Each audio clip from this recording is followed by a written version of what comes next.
राधा स्वामी दयाल की दया, राधा स्वामी सहाय। आज का विषय है अद्वैत वेदांत दर्शन व शंकराचार्य जीवन वृत्तांत। इस वीडियो में आदि शंकराचार्य के जीवन की कुछ महत्वपूर्ण घटनाओं पर चर्चा करेंगे। आदि गुरु शंकराचार्य का भारतीय इतिहास में बहुत ही महत्वपूर्ण स्थान है, जिन्होंने हिंदू धर्म की रक्षा के लिए अपना पूरा जीवन लगा दिया। उस समय हिंदू धर्म का तेजी से धर्मांतरण हो रहा था, जिस पर उन्होंने अंकुश लगाया। विदेशी आक्रमणकारी हूण, शक और यवन लगातार हमले कर रहे थे और बौद्ध अनुयायी उनका साथ दे रहे थे। ऐसे समय में शंकराचार्य जी ने अदम्य साहस दिखाया और अपनी 32 वर्ष की छोटी सी आयु में वह काम कर दिखाया जो भारतीय इतिहास में हमेशा गूंजता रहेगा। जन्म से ही उनका जीवन संघर्षपूर्ण रहा। माता और पिता की कठोर तपस्या और यम नियमों के पालन के बाद उनका जन्म हुआ। 5 वर्ष की आयु तक उन्होंने सारा लौकिक साहित्य पढ़ डाला और वेद पढ़ने के लिए तैयार हो गए। 5 वर्ष की आयु में ही गुरुकुल चले गए और 8 वर्ष की आयु तक गुरुकुल में रहे। इस दौरान समस्त वेद शास्त्र को पढ़ने के कारण उन्हें आचार्य की उपाधि दी गई और वे शंकर से शंकराचार्य हो गए। घर आने के बाद वे संन्यास लेना चाहते थे, लेकिन उनकी माता विदुषी आर्यम्बा तैयार नहीं हो रही थी। फिर नदी और मगरमच्छ की कहानी आती है। इसके बाद ही माता तैयार होती हैं। इस कहानी ने हिंदू समाज का इतिहास बदल दिया।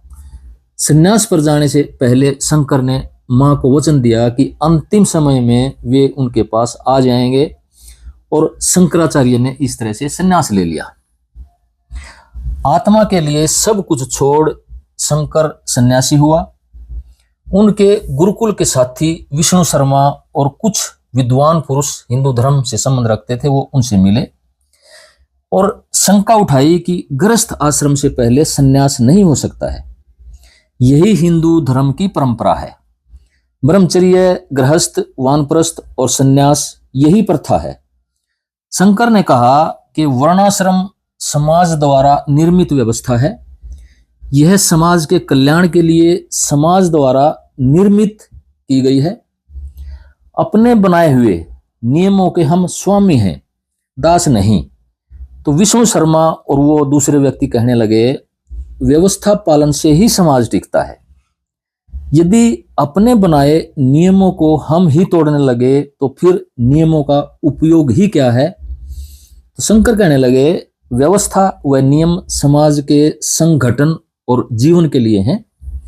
यदि समाज के जीवन के लिए मर्यादा स्थापित करने की आवश्यकता है तो मर्यादा पुरुष श्री राम के समान मर्यादाएं बांधी जाती हैं, और यदि मर्यादा उल्लंघन की आवश्यकता है तो योगेश्वर कृष्ण की भांति मर्यादाएं तोड़ी भी जाती हैं। उल्लंघन और पालन दोनों के पीछे एक ही भावना है, और वह है समाज के संगठन की, समाज का अस्तित्व बनाए रखने की। व्यवस्था और नियम साध्य नहीं है, साधन है। साधन का उपयोग तब तक है जब तक वह साध्य को प्राप्त करने में सहायक हो। केवल लकीर पीटने से क्या लाभ। आज गृहस्थी के झंझट में पड़ने की आवश्यकता नहीं है। गृहस्थ और सन्यास दोनों ही साधन हैं। कार्य इतना अधिक है तथा समय इतना थोड़ा है कि कोई मार्ग ही नहीं है।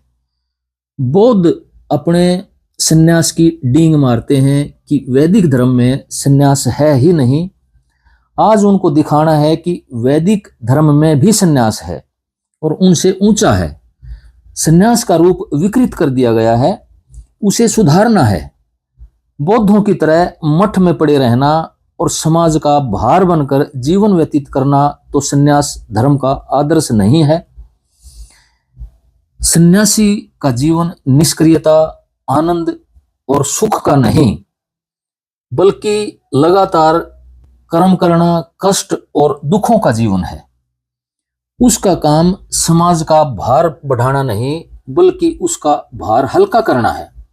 इस तरह से विष्णु शर्मा और दूसरे व्यक्ति संतुष्ट हुए और विष्णु शर्मा जो उनका गुरुकुल का साथी था वो भी संन्यास धारण करके उनके साथ हो लिया और दोनों गुरु की तलाश में चारों तरफ घूमने लगे और अंत में नर्मदा के तट पर उन्हें गोविंद पाद जी के दर्शन हुए। आरंभ में वेदांत का कंसेप्ट ऋषि बादरायण ने दिया था। शंकराचार्य ने उस कंसेप्ट को समाज के सामने प्रस्तुत किया जिसे आज अद्वैत वेदांत दर्शन के नाम से जाना जाता है। उस समय 3 वैदिक दर्शन प्रचलित थे। कणादि ऋषि का वैशेषिक दर्शन, गौतम ऋषि का न्याय दर्शन और कपिल का सांख्य दर्शन। अवैदिक दर्शन भी अपना प्रभाव स्थापित कर रहे थे। ये थे जैनों का अर्हत दर्शन, बौद्धों का तथागत दर्शन और चार्वाक का लोकायत दर्शन। ये 3 दर्शन न तो वेदों को मानते थे और न ही ईश्वर को। वैदिक दर्शनों में कणाद का भौतिकवाद, कपिल का द्वैतवाद और गौतम का नीरस मुक्ति का सिद्धांत, इनसे ईश्वर में अनास्था का प्रचार हो रहा था। भगवान कृष्ण की गीता और महर्षि वेदव्यास के बताए मार्ग को लोग भूलते जा रहे थे।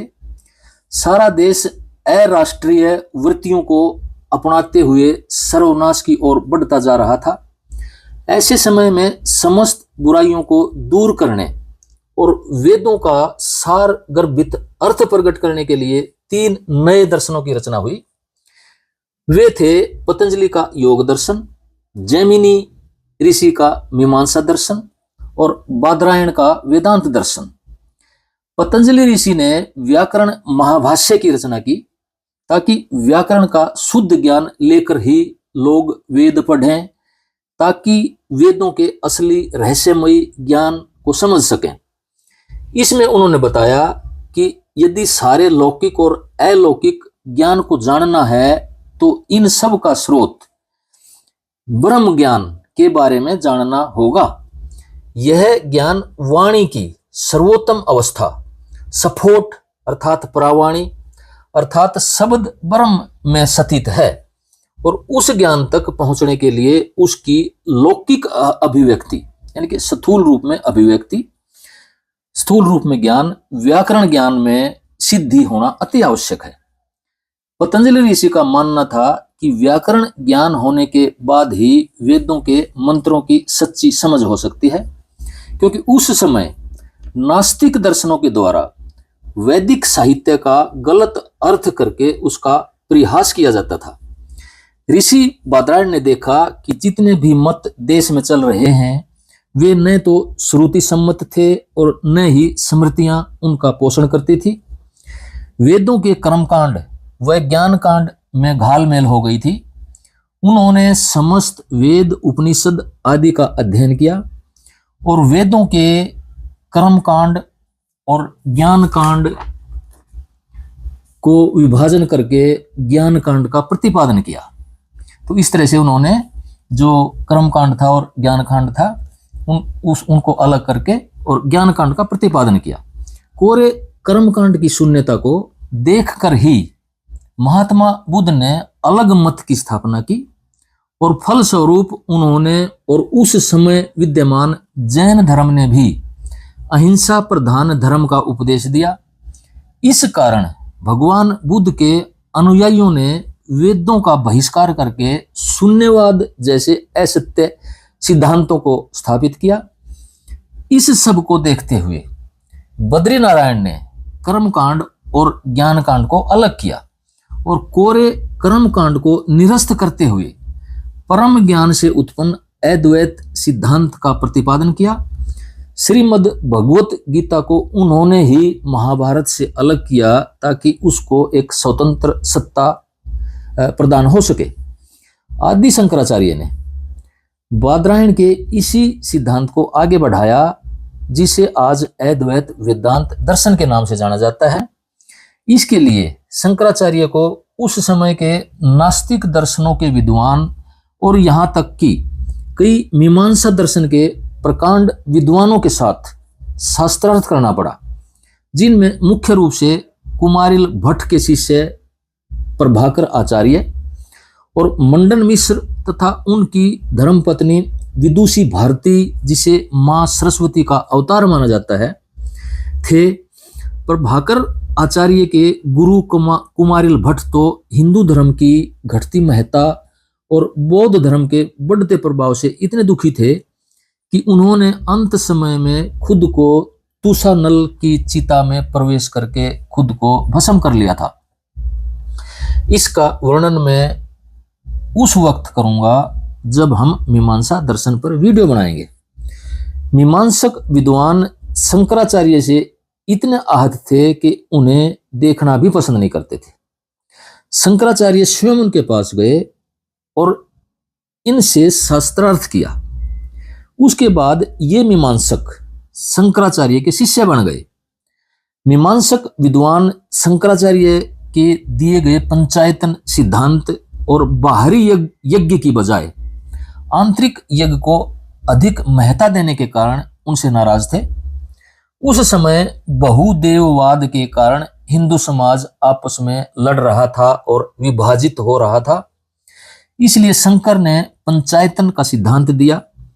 इस सिद्धांत के अनुसार उन्होंने 5 देवताओं की पूजा करने की सलाह दी। ये देवता हैं विष्णु, शुक्र, शक्ति, गणपति और सूर्य। अपनी पसंद के देवता को मध्य में रखकर बाकी 4 को उसकी चारों दिशाओं में रखकर पूजा करने का विधान था। तो यह था पंचायतन सिद्धांत।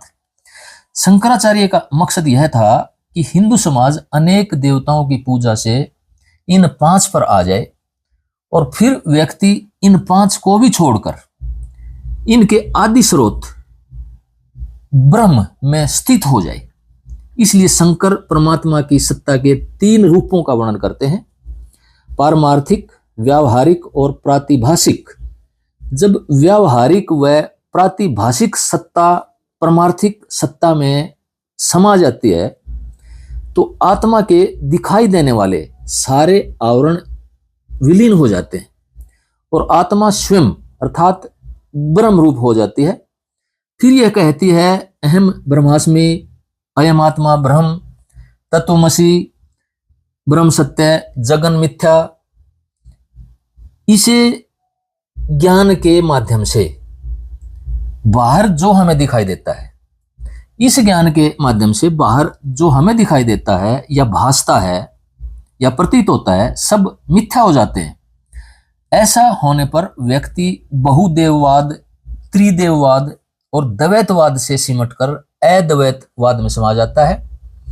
इसलिए यह दर्शन संपूर्ण मानवता को एक जगह बांधता है, एकता के सूत्र में पिरोता है।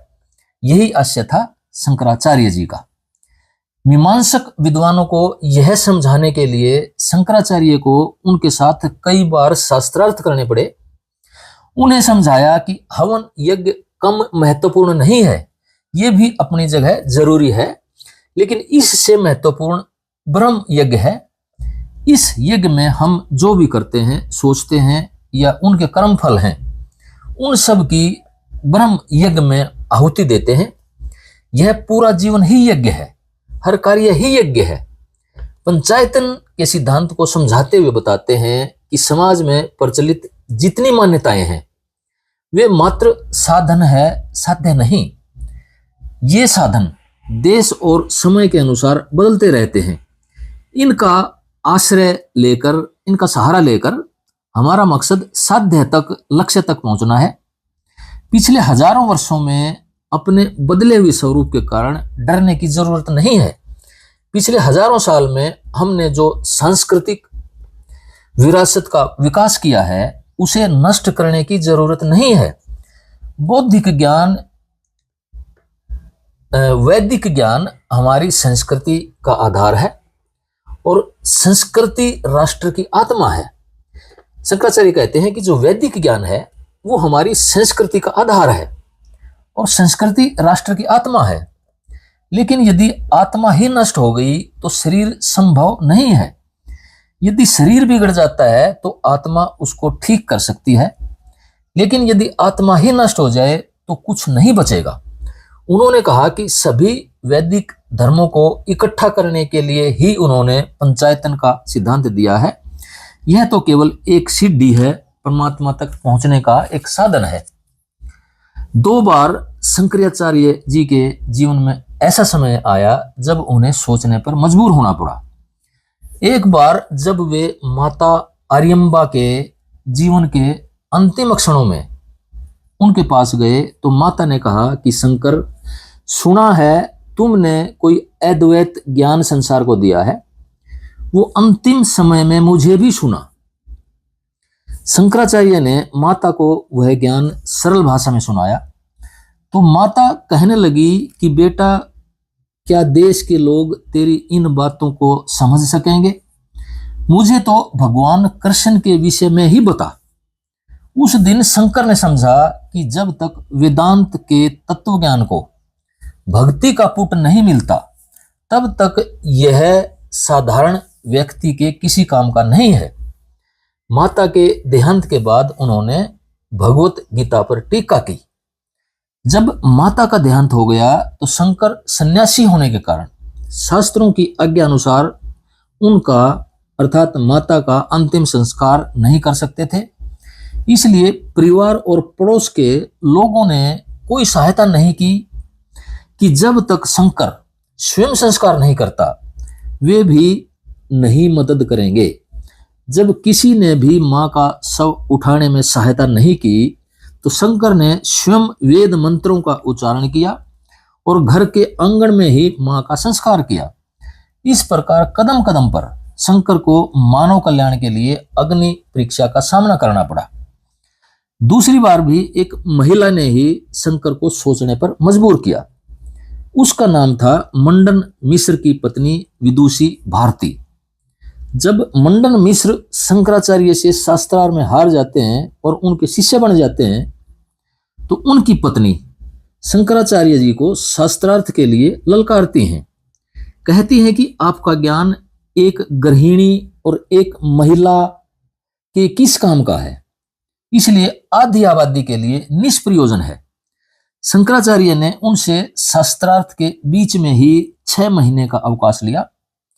कहते हैं कि इस दौरान शंकर ने राजा अमरूक के राज्य की बागडोर संभाली और जगत व्यवहार का ज्ञान लिया।